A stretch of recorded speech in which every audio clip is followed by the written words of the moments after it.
지난 편을 저는 이렇게 닫았습니다. 빔페스트의 산소통은 시장인가 아니면 그룹과 창업자인가? 오늘은 그 질문에 제가 직접 답을 내보려 합니다. 결론 없이 지켜보자. 그렇게 넘어가지 않겠습니다. 다만 순서가 있습니다.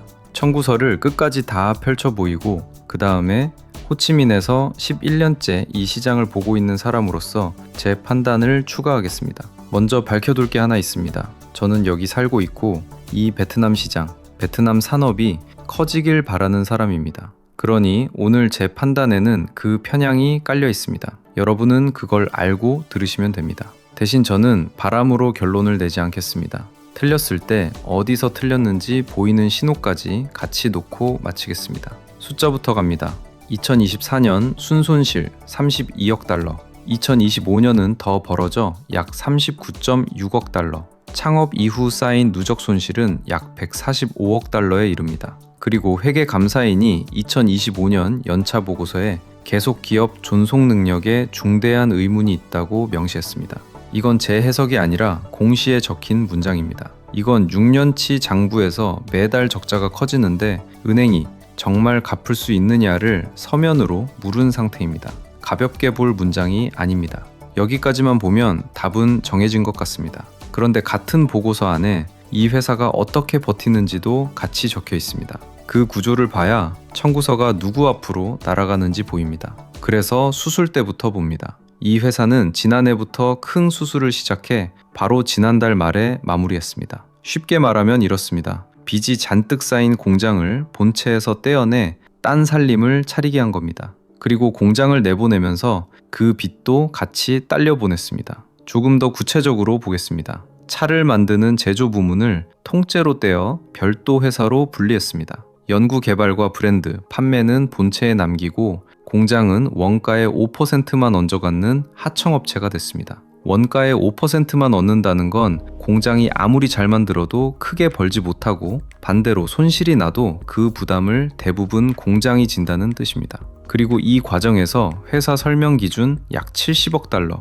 베트남 돈으로 약 182조 동이 빚과 금융 부담이 분리된 공장 쪽으로 넘어갔습니다. 그리고 지난달 30일 지분 이전이 완료됐다는 공시가 나왔습니다. 이제 본체는 그 공장의 지분을 한 주도 갖고 있지 않습니다. 저는 그 소유 관계의 배경은 추측하지 않습니다. 공시에 적힌 사실만 전합니다. 핵심은 딱 하나입니다. 본체의 장부는 가벼워졌습니다. 적자를 내던 공장이 밖으로 나갔으니까요. 그런데 빚이 사라진 게 아닙니다. 주소만 옮긴 겁니다. 집안 살림이 좋아 보여도 그 빚은 여전히 가족 중 누군가가 갚아야 합니다. 그럼 그 청구서를 결국 누가 받느냐? 그게 다음 이야기입니다. 버티게 하는 돈은 세 군데서 옵니다.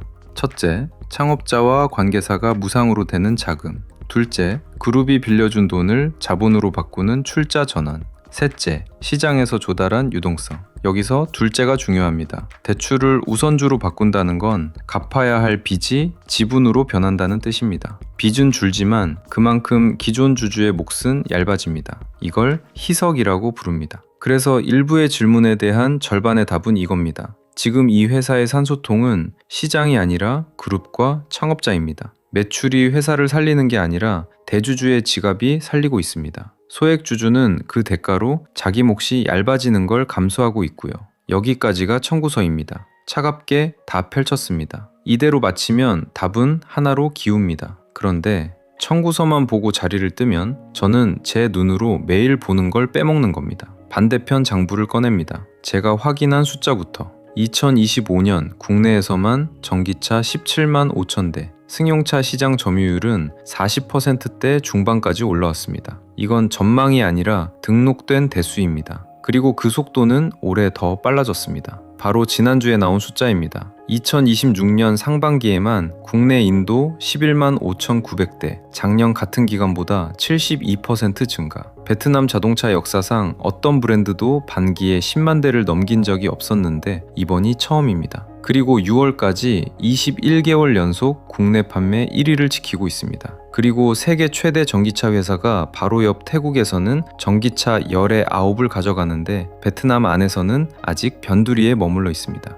이유는 하나, 충전입니다. 이 회사는 전국에 충전망을 먼저 깔아 남들이 쉽게 넘어오지 못하는 벽을 하나 세웠습니다. 회사 발표 기준으로 34개의 성과 시에 서비스 센터 400곳, 충전 포트 15만 개 이상입니다. 남의 차로는 충전이 불편하니 소비자가 넘어가지 못합니다. 정책도 한 겹 더 깔렸습니다. 전기차 등록세 면제가 2027년에 끝나는 줄 알았는데 2026년에 다시 연장돼 2030년 말까지 갑니다. 여기서 조심할 게 있습니다. 규제가 이 회사를 위해 만들어졌다. 그런 말은 하지 않겠습니다. 제가 말할 수 있는 건 관찰뿐입니다. 등록세 면제와 오토바이 규제가 같은 시기에 맞물려 움직였고 그 방향이 전기차 쪽이었다. 인과는 여러분 몫입니다. 여기에 회사가 내건 판촉도 끊이질 않습니다. 6%에서 10%까지 가격 할인이 매달 새로 걸리고 배터리를 산 차주에게는 2027년까지 공용 충전이 무료입니다. 이건 제 해석이 아니라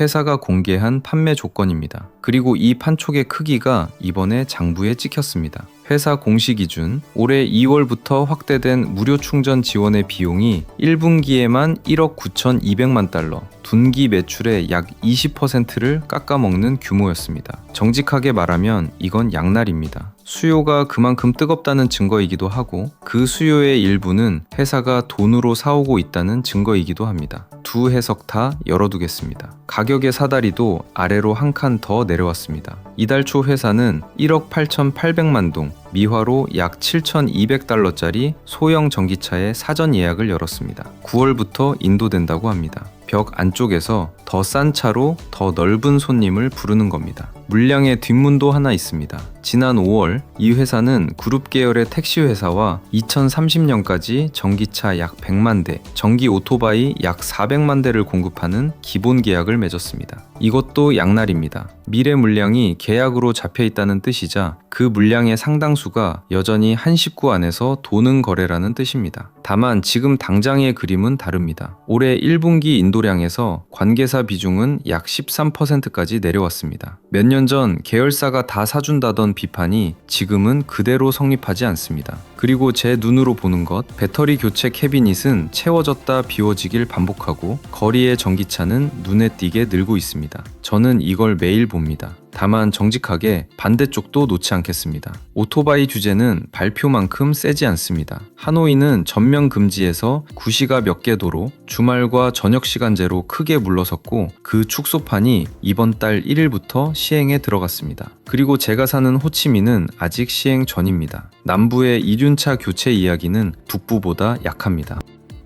자, 청구서와 반대편 정구를 다 펼쳤습니다. 이제 제 판단입니다. 저는 이렇게 봅니다. 이 회사의 진짜 질문은 수요가 아닙니다. 국내에서 남들이 넘어오기 힘든 벽은 이미 섰습니다. 진짜 질문은 하나입니다. 그룹의 산소통이 끊기기 전에, 그리고 충전이라는 벽이 뚫리기 전에 이 국내 지배를 자기 돈으로 도는 흑자로 바꿀 수 있느냐. 저는 그 확률이 반반보다는 위에 있다고 봅니다. 이유는 앞서 센 숫자들, 그리고 제가 매일 보는 거리입니다. 하지만 예측은 목을 내밀 때만 값이 있습니다. 그래서 제가 틀렸다는 걸 보여줄 신호 5개를 같이 두고 마치겠습니다. 하나, 등록세가 2030년까지 공짜인데도 국내 점유가 더 오르지 않으면 그 수요는 실수요가 아니라 정책이 떠받친 겁니다. 둘, 제가 사는 호치민이 끝내 오토바이 규제를 시행하지 않으면 남부의 이륜차 교체 이야기는 접어야 합니다. 셋, 중국 회사가 자기 충전망을 깔아 그 벽을 뚫으면 국내 우위는 무너집니다. 넷, 흑자로 돌아서기 전에 그룹과 창업자의 수혈이 멈추면 산소통이 끊긴 겁니다. 다섯,